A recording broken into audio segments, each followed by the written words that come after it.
ক্ষেত্ৰত দেখিবলৈ পোৱা গৈছিলে সোণাপুৰত যে ৰাজনৈতিক শ্লোগান দিয়া হৈছে তাৰপিছত জুবিন গাৰ্গৰ মৃত্যুৰ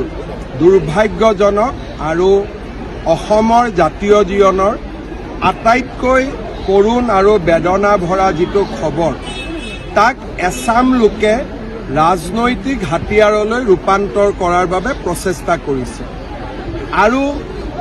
এই লোকচামে জীৱনকালত বহু লোকে জুবিনৰ এটা গানো শুনা নাছিল বা জুবিন গাৰ্গৰ বিষয়ে তেওঁলোকৰ জ্ঞানো অত্যন্ত সীমিত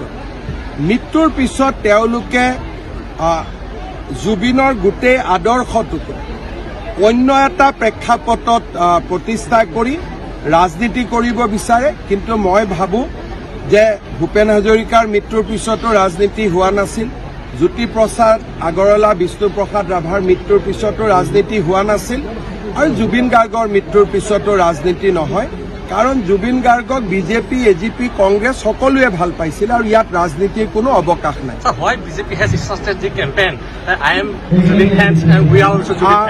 কিয় যিবিলাক জুবিনৰ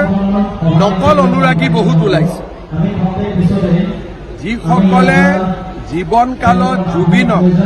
অত্যন্ত কঠোৰ ভাষাৰে সমালোচনা কৰিছিল তেওঁলোকে জুবিনৰ অনুৰাগীৰ এটা ভাও লৈ অসমখনক অশান্তি কৰাৰ পৰিৱেশ এটা ৰচনা কৰিছে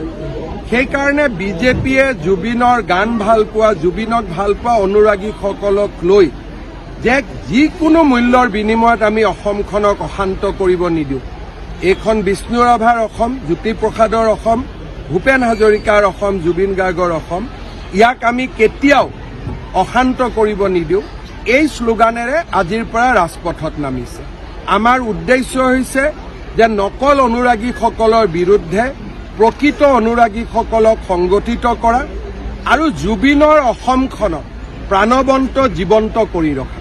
যাতে জুবিনৰ অসমখন আন্দোলনেৰে তমসাময় হৈ নপৰে ৰাজনীতিৰ এখন বৈধভূমি হৈ নপৰে তাৰ কাৰণে আমি প্ৰচেষ্টা কৰিম